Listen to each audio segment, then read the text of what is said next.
नमस्कार, फौजी lecturer YouTube channel पर आपका स्वागत है। आज हम HKRN की भर्तियों के बारे में बात करेंगे। HKRN का मतलब है हरियाणा कौशल रोजगार निगम। एक महीना पहले मैंने एक वीडियो बनाई थी, खर्ची पर्ची से कैसी होती थी भर्ती। HPSC का ट्रेलर देख लो, समझ में आ जाएगा। प्रमाणों के साथ फिल्म भी दिखाएंगे। उस वीडियो पर एक बंदे ने कॉमेंट किया था, HKRN की भर्तियों में भी गड़बड़ियां चल रही हैं। ये उसका आप कॉमेंट देख सकते हैं। उसने आगे लिखा है, उसकी आवाज क्यों नहीं उठाते। उसका मैंने जवाब दिया था, प्रमाण उपलब्ध करवा दो, वीडियो बना देंगे। किसी ने प्रमाण तो उपलब्ध नहीं करवाए, लेकिन फिर भी मुझे लगा कि HKRN की जो भर्तियां हो रही हैं उस पर एक वीडियो बनानी चाहिए, जिसके लिए सबसे पहले मैंने HKRN की साइट पे सर्च किया है। HKRN की साइट पर सर्च करने के बाद जो मुझे मिला उसका ये स्क्रीनशॉट देख लीजिए। टॉप में लिखा है हरियाणा कौशल रोजगार निगम, उसके नीचे है गवर्नमेंट ऑफ हरियाणा, यहाँ फिर उसके home, about, department login, candidate का रजिस्ट्रेशन लॉगिन वगैरह लिखा है। और बीच में अगर देखेंगे जॉब एडवर्टाइजमेंट, यानी कि इसके माध्यम से जॉब निकलेंगी, वैकेंसी निकलेंगी, वो यहाँ पर आपको दिखाई देंगी। यहाँ नीचे अगर आप देखेंगे इस पर लिखा है हरियाणा कौशल रोजगार निगम लिमिटेड। इसकी जो शुरुआत की गई है वो कंपनी एक्ट है 2013 का, उसके तहत की गई है।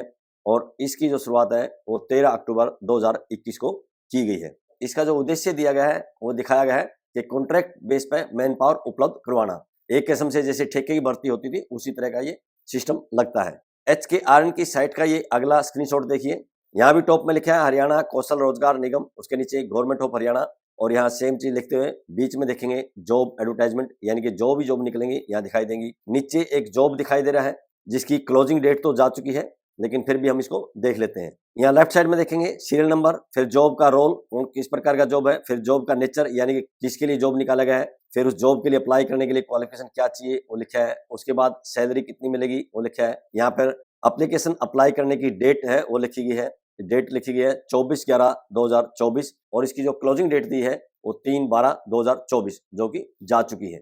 हमने डॉक्यूमेंट इसलिए दिखाया ताकि HKRN की जो भर्तियां हैं उसको हम समझ के उसमें क्या सही है और क्या गलत है। HKRN की भर्तियों को समझने के लिए अभी तक जो मुझे जानकारी मिली है, या HKRN की साइट से जो मैंने देखा है, या सोशल मीडिया में जो चीजें देखने को मिली है, पढ़ने को मिली है, उससे दो बातें समझ में आती हैं, या दो तरह के सवाल आप कह सकते हैं, उठा सकते हैं, या कह सकते हैं कि दो प्रकार की आशंका है। पहला सवाल या पहली आशंका यह है कि जो भारत के संविधान के अंदर आरक्षण का प्रावधान दिया गया है SC और BC कैटेगरी के लिए, खासकर वर्टिकल जो आरक्षण है या रिजर्वेशन है उसको शायद खत्म करने की एक कोशिश है। अभी लोकसभा के चुनाव में आपने एक नारा सुना होगा, अब की बार 400 पार, और उसके साथ ही एक बयान चलता था 400 पार अगर हो जाएंगी तो संविधान को बदल देंगे। यहाँ ऐसा ही एहसास होता है कि 400 पार भले ही ना हुई हो, संविधान भले ही ना बदला गया हो, लेकिन संविधान के होते हुए भी संविधान में जो प्रावधान है उसको खत्म करने की शायद ये योजना है, ऐसी आशंका है, ये सवाल है। अभी हाल ही में HKRN के माध्यम से कुल 103 प्रकार की वैकेंसियां निकाली गई हैं जो सोशल मीडिया पर आपने देखी होंगी। उनके कुछ स्क्रीनशॉट आपको दिखाते हैं। ये पहला स्क्रीनशॉट देखिए, इसमें टॉप में सबसे लेफ्ट साइड में सीरियल नंबर है, उसके बाद जॉब का रोल है, फिर नेचर ऑफ वर्क है, फिर क्वालिफिकेशन दिया है, आगे फिर उनको पेमेंट कितनी मिलेगी वो दिया है, प्राइमरी टीचर के बारे में लिखा है जिसको PRT बोलते हैं, फिर आगे उसकी क्वालिफिकेशन लिखी है, यानी PRT लगने के लिए उसमें कितनी क्वालिफिकेशन होनी चाहिए या कितना पढ़ा लिखा होना चाहिए। उसके बाद उसके वेतन के बारे में लिखा है, वेतन लिखा है एज पर निगम वेजेस, फिर इसकी एप्लीकेशन अप्लाई करने की डेट है 15/11/2024, और क्लोजिंग डेट जो है वो 21/11/2024 है, यानी कि पिछले महीने ही ये वैकेंसियां निकली है। ये अगला स्क्रीनशॉट देखिए, इसी वैकेंसी का स्क्रीनशॉट है, ये TGT साइंस के लिए है। इसमें भी बीच में ये क्वालिफिकेशन लिखी हुई है, कितना पढ़ा लिखा चाहिए TGT साइंस पढ़ने के लिए, फिर वेजेस दिए गए हैं जो PRT में थे, सेम कंडीशन है, और सेम वो अप्लाई करने की डेट आप देख सकते हैं, और क्लोजिंग डेट भी सेम है 21/11/2024। अब ये अगला स्क्रीनशॉट देखिए, ये भी उसी वैकेंसी का है, सीरियल नंबर 32 PGT ज्योग्राफी के लिए, उसके बाद उसकी क्वालिफिकेशन दिया है, फिर वेजेस दिए हैं एज पर निगम, अप्लाई करने की डेट और क्लोजिंग डेट। इसके बाद सीरियल नंबर 33 देखिए, PGT फिजिक्स के लिए है, उसके बाद उसकी क्वालिफिकेशन, फिर वेजेस यानी कि वेतन कितना मिलेगा, फिर अप्लाई करने की डेट और क्लोजिंग डेट, क्योंकि वो सेम वैकेंसी है इसलिए अप्लाई करने की डेट और क्लोजिंग डेट सेम है।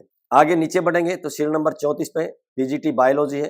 PGT बायोलॉजी के लिए क्या क्वालिफिकेशन चाहिए वो इसमें दिया है, वेजेस क्या होंगे वो भी सेम जो पहले लिखे थे निगम के नियमों अनुसार होंगे, सेम अप्लाई करने की डेट है 15/11/2024, और इसकी लास्ट क्लोजिंग डेट है 21/11/2024, यानी 15 नवंबर से 21 नवंबर तक ये फॉर्म अप्लाई हो चुके हैं। ये आगे एक और स्क्रीनशॉट देखिए, इसमें टॉप में लिखा है एज लिमिट फॉर हरियाणा कौशल रोजगार निगम, यानी कि हरियाणा कौशल रोजगार निगम के तहत अगर आपने अप्लाई करना है तो उसकी उम्र कितनी होनी चाहिए। ये दिया है 18 साल से 42 साल। हरियाणा गवर्नमेंट के लिए भी यही उम्र रहती है, 18 से 42। नीचे फिर आप देखेंगे प्रेफरेंस टाइप दिया है और राइट साइड में एज की रेंज दी है, यानी किस उम्र वालों को कौन सी प्राथमिकता दी जाएगी। HKRN के माध्यम से की गई भर्तियों में जो पहली प्राथमिकता दी जाएगी भर्ती के समय वो 30 साल से 36 साल के हैं। दूसरी प्राथमिकता जो दी जाएगी वो 36 से 42 साल के लोगों को दी जाएगी, और जो तीसरी प्राथमिकता दी जाएगी वो 24 से 30 साल के लोगों को दी जाएगी, और जो चौथी प्राथमिकता दी जाएगी वो 18 साल से 24 साल के लोगों को दी जाएगी। यानी कि जो जितना यंग है उसकी प्राथमिकता उतनी ही लास्ट में है। अब ये अगला स्क्रीनशॉट देखिए, ये भी इसी भर्ती से संबंधित है। यहाँ टॉप में लिखा है सिलेक्शन क्राइटेरिया फॉर हरियाणा कौशल रोजगार निगम, यानी कि हरियाणा कौशल रोजगार निगम के तहत जो भर्तियां निकली हैं उसमें जो सिलेक्शन होगा उसके लिए जो क्राइटेरिया अपनाया गया है वो इस प्रकार दिया गया है। ये टोटली इनकम के आधार पर दिखाई देता है। अगर आप पहला पॉइंट इसका देखेंगे, जिसकी फैमिली इनकम 80,000 से कम है उसको 40 नंबर मिलेंगे, जिसकी फैमिली इनकम 2 लाख से कम है उसको 30 नंबर मिलेंगे, जिसकी फैमिली इनकम 3 लाख से कम है उसको 20 नंबर मिलेंगे, और जिसकी फैमिली इनकम 4 लाख से कम है उसको 10 नंबर मिलेंगे। स्पेशल क्वालिफिकेशन या कोई कोर्स है तो उसको 20 नंबर मिलेंगे। कॉमन एलिजिबिलिटी जो टेस्ट है CET जिसको बोलते हैं उसके 10 नंबर मिलेंगे। विडो या ऑर्फन को 5 नंबर मिलेंगे। होम डिस्ट्रिक्ट मार्क 5 नंबर, यानी अगर कोई HKRN के माध्यम से अप्लाई करता है और वो अपने खुद के डिस्ट्रिक्ट की बजाय दूसरे डिस्ट्रिक्ट में जॉब करने की प्रेफरेंस देता है तो उसको 5 नंबर एक्स्ट्रा दिए जाएंगे। इस क्राइटेरिया से यह स्पष्ट होता है जिस उम्मीदवार की फैमिली इनकम जितनी कम होगी उसको उतनी ही ज्यादा नंबर मिलेंगे, और जिसको सिलेक्शन क्राइटेरिया में जितने ज्यादा नंबर मिलेंगे उसको उतने ही ज्यादा सिलेक्शन होने के चांस है। सबसे मेन बात इसमें यह है, HKRN की साइट पर भी, सोशल मीडिया पर भी जो विज्ञापन निकले थे या कहीं और, इसके बारे में जो लोगों से संपर्क किया उनसे भी अभी तक कोई भी ऐसा दस्तावेज नहीं मिला जिसमें यह दिखाया गया हो कि HKRN की जो भर्तियां निकलती हैं उसमें आरक्षण का प्रावधान है, जिसका सीधा सीधा सा मतलब यह है कि संविधान में जो आरक्षण का प्रावधान दिया गया है खासकर SC और BC कैटेगरी के लिए, उस आरक्षण को यहाँ खत्म करने की कोशिश की गई है। भले ही 2024 के लोकसभा चुनाव में जो नारा दिया था अब की बार 400 पार, और उसके साथ जो स्टेटमेंट घूम रहा था वो था 400 पार अगर आ जाती हैं तो हम संविधान को बदल देंगे।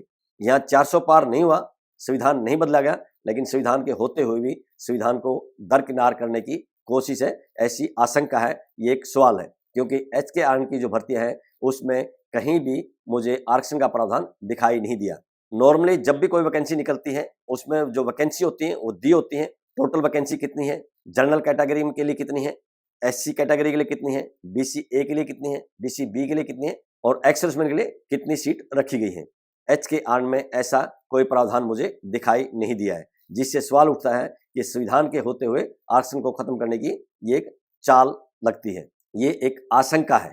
अगर हम भारत के संविधान को देखें, भारत के संविधान में हमें 6 प्रकार के मौलिक अधिकार दिए गए हैं, और 6 प्रकार के जो मौलिक अधिकार दिए गए हैं उन मौलिक अधिकारों में जो पहला मौलिक अधिकार है वो है समानता का मौलिक अधिकार, यानी कि कानून के सामने सभी एक समान है, कोई भी बड़ा या छोटा नहीं है, किसी के साथ भेदभाव नहीं किया जा सकता। समानता के इस मौलिक अधिकार का भारत के संविधान में अनुच्छेद 14 से 18 में वर्णन किया गया है।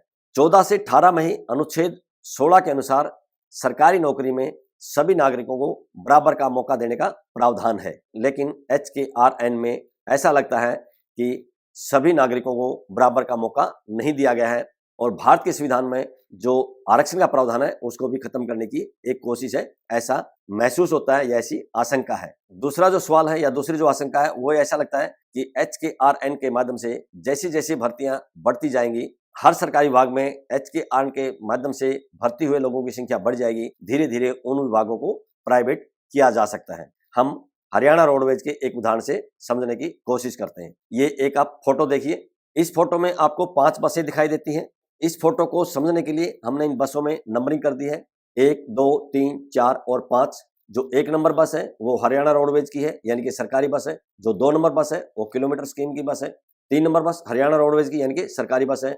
4 नंबर एक प्राइवेट बस है, कोऑपरेटिव सोसाइटीज के तहत जो चलती थी, शायद उनमें से एक है। 5 नंबर की जो बस दिखाई दे रही है वो भी हरियाणा रोडवेज की दिखाई दे रही है। जो 4 नंबर बस है वो अलग से रंग की दिखाई देती है, सफेद के साथ उसमें लाल रंग दिखाई देता है। इससे पहले अगर आपने बस देखी होंगी 10-15 साल पहले, वो हरे रंग की भी दिखाई देती थी। वो हरे रंग की जितनी बसें थी सारी कोऑपरेटिव सोसाइटीज की बस थी। हरे रंग की जो बस थी जो कोऑपरेटिव सोसाइटीज के अंडर में थी, उनका रजिस्ट्रेशन भी कोऑपरेटिव सोसाइटीज के अंडर में होता था। उसमें 5 बंदों की एक सोसाइटी बनाई जाती थी और 5 बंदे मिलकर उस बस को चलाते थे। नॉर्मली होता यह था कोई 1 या 2 बंदा मिलकर उस बस को चलाता था। 5 बंदों के नाम दिए जाते थे, लेकिन जो उससे फायदा होता था उससे 1 या 2 बंदा ही उठाता था। जो कोऑपरेटिव सोसाइटीज की बसें थी जो पहले हरे रंग की होती थी, अभी सफेद के साथ लाल रंग है। ये दूर से पहचान में आ जाती है कि हरियाणा रोडवेज की बस नहीं है, प्राइवेट बसें हैं। अब कुछ साल पहले हरियाणा सरकार ने हरियाणा रोडवेज में किलोमीटर स्कीम की बसों की शुरुआत की है। ये किलोमीटर की स्कीम प्राइवेट बसें हैं, इनके जो ड्राइवर हैं वो प्राइवेट होते हैं, कंडक्टर जो होते हैं वो सरकारी होते हैं। किलोमीटर स्कीम का मतलब है ये किलोमीटर के हिसाब से चलेंगे और पर किलोमीटर के हिसाब से सरकार को कुछ कमीशन देना होता है। कितना कमीशन है उसके बारे में मुझे जानकारी नहीं है। किलोमीटर स्कीम की बसों के बारे में जो मुझे जानकारी मिली है वो इतनी ही मिली है। ये बसें प्राइवेट है, इनका कोई मालिक है जो प्राइवेट है, जो ड्राइवर है वो प्राइवेट है, मालिक अपनी मर्जी से रखेगा। उसको तनख्वाह कितनी देनी है वो मालिक की मर्जी है, कितने दिनों तक रखेगा वो मालिक की मर्जी है। जो कंडक्टर है वो हरियाणा रोडवेज का है, यानी कि जब कंडक्टर की भर्तियां होंगी तो वो हरियाणा स्टाफ सिलेक्शन कमीशन के माध्यम से होंगी, जिसमें आरक्षण का प्रावधान होगा। लेकिन जो ड्राइवर लगाए जाएंगे इन किलोमीटर स्कीम पे वो प्राइवेट होंगे, उसमें कोई आरक्षण का प्रावधान नहीं होगा। अब हम यह पहचान करने की कोशिश करते हैं कि जो हरियाणा रोडवेज की बसें यानी कि सरकारी बसें वो कैसी हैं और जो किलोमीटर स्कीम की बसें वो कैसी हैं। आप ये अगला फोटो देख लीजिए। इस फोटो में ये हरियाणा रोडवेज की बस है, टॉप में लिखा है हरियाणा रोडवेज और साइड में भी लिखा है हरियाणा राज्य परिवहन फरीदाबाद। यहाँ दोनों शीशे के नीचे अगर देखेंगे, नीचे एक नीली पट्टी दिखाई दे रही है। ये हरियाणा रोडवेज की बस है, यानी कि सरकारी बस है। इसमें जो कंडक्टर और ड्राइवर दोनों ही सरकारी है, यानी कि जब कंडक्टर और ड्राइवर की भर्ती की जाएगी उसमें आरक्षण के प्रावधान के साथ की जाएगी और लोगों को उसका लाभ मिलेगा। ये अगला फोटो देखिए, ये बस के बैक साइड का फोटो है। यहाँ टॉप में लिखा है लेफ्ट साइड में हरियाणा, राइट साइड में शक्ति और बीच में सोनीपत और सफेद रंग पे नीले रंग का लिखा हुआ है। ये हरियाणा रोडवेज की बस है, सोनीपत डिपो की बस है। अब ये अगला फोटो देखिए, इसमें टॉप में लिखा है हरियाणा रोडवेज। दोनों शीशे के नीचे आपको एक 4 इंच की पट्टी दिखाई देगी जो हल्के लाल रंग टाइप दिखाई देती है और साइड में फिर इसकी लिखा है हरियाणा राज्य परिवहन भिवानी। ये जो बस है ये हरियाणा रोडवेज की बस नहीं है, यानी कि सरकारी बस नहीं है, बल्कि ये किलोमीटर स्कीम की बस है। हरियाणा रोडवेज में और किलोमीटर स्कीम की बस में यही एक अंतर है जो आपको दिखाई दे रहा है। आगे जो बड़े शीशे हैं उनके नीचे जो लाल रंग की 4 इंच की पट्टी दिखाई दे रही है वो किलोमीटर स्कीम की पहचान के लिए दी गई है। अब ये अगला फोटो देख लीजिए, ये बस के बैक साइड का फोटो है। इससे पहले भी हमने बस के एक बैक साइड का फोटो दिखाया था। यहाँ फोटो में टॉप में देखिए वही 3 या 4 इंच की एक पट्टी दिखाई देती है जो हल्के लाल रंग की है और जो ये पट्टी है ये इसी चीज की पहचान की है कि ये जो बस है ये हरियाणा रोडवेज की बस नहीं है, सरकारी बस नहीं है, बल्कि किलोमीटर स्कीम की बस है और उसका जो ड्राइवर है वो प्राइवेट है, कंडक्टर है वो सरकारी है। ऐसी बसों में अगर ड्राइवर की भर्ती होगी तो आरक्षण आपको नहीं मिलेगा, चाहे आप किसी भी कैटेगरी में हो। अगर हम भारत के संविधान पर नजर डालें तो उसके अनुच्छेद 16 के अंदर जो प्रावधान दिए गए हैं, अनुच्छेद 16 में स्पष्ट लिखा हुआ है सभी नागरिकों को सरकारी नौकरी में बराबर का मौका दिया जाएगा। किसी के साथ भी धर्म, जाति, लिंग या जन्म स्थान के आधार पर भेदभाव नहीं किया जाएगा। यहाँ HKRN के माध्यम से जो भर्तियां की जा रही है वहाँ जाति, धर्म, लिंग या जन्म स्थान के आधार पर तो भेदभाव नहीं है, लेकिन आर्थिक आधार पर बहुत ज्यादा भेदभाव किया गया है। सबसे मुख्य इसमें जो सवाल उठता है या जो आशंका है कि इसमें रिजर्वेशन का प्रावधान नहीं दिखाई देता है। अगर इतनी बड़ी संख्या में आप HKRN के माध्यम से भर्तियां कर रहे हो और उसमें आरक्षण का प्रावधान नहीं है, जिसका सीधा मतलब है कि हरियाणा सरकार HKRN के माध्यम से भर्तियां करके संविधान के होते हुए भी संविधान में जो आरक्षण का प्रावधान किया गया है उस आरक्षण को खत्म करने की कोशिश कर रही है। और धीरे धीरे जैसे ये HKRN के माध्यम से भर्तियां बढ़ती जाएंगी, लोगों की संख्या बढ़ती जाएगी, उन विभागों को प्राइवेट करना आसान होता जाएगा। रोडवेज के उदाहरण के द्वारा हमने समझाने की कोशिश की है। आपने देखा होगा पिछली साल या उससे 1-2 साल पहले भी शिक्षा विभाग में भी HKRN के माध्यम से भर्तियां हुई हैं, जिसमें TGT और PGT भर्ती होकर आए हैं। शायद PRT भी आए हों, उसकी मुझे जानकारी नहीं है। TGT और PGT की मुझे पक्की जानकारी है कि वो HKRN के माध्यम से शिक्षा विभाग में आए हैं। HKRN के माध्यम से जो शिक्षा विभाग में आए हैं, चाहे वो TGT हो चाहे वो PGT हो, उनका जो तनख्वाह है या वेतन है रेगुलर टीचर से आधे से भी कम है। सबसे बड़ा सवाल इसमें यही है कि HKRN के माध्यम से जो भर्तियां कर रहे हैं उसमें आरक्षण का प्रावधान दिखाई नहीं देता और जो सिलेक्शन क्राइटेरिया बनाया गया है वो भी समानता के अधिकार का हनन करता है। इससे ऐसा महसूस होता है कि शायद सरकार वोटों को नजर में रखते हुए ऐसी स्कीम ला रही है और धीरे धीरे आरक्षण खत्म हो जाएगा और विभागों को प्राइवेट कर दिया जाएगा, ऐसी आशंका है। ये दो बड़े सवाल हैं। अगर लोगों को भी लगता है कि HKRN के माध्यम से सरकार आरक्षण खत्म करने की तरफ कदम बढ़ा रही है या विभागों को प्राइवेट करने की तरफ कदम बढ़ा रही है, तो लोगों को जागरूक होना चाहिए, आवाज उठानी चाहिए और अपने आरक्षण के लिए कोशिश करनी चाहिए। नहीं तो ये आरक्षण कब खत्म हो जाएगा आपको पता भी नहीं चलेगा। आज की इस वीडियो में बस इतना ही। वीडियो पसंद आई हो तो लाइक कीजिए, दोस्तों के साथ शेयर कीजिए। इसी तरह की वीडियो देखने के लिए चैनल को सब्सक्राइब कीजिए। बहुत बहुत शुक्रिया, धन्यवाद। जय हिंद।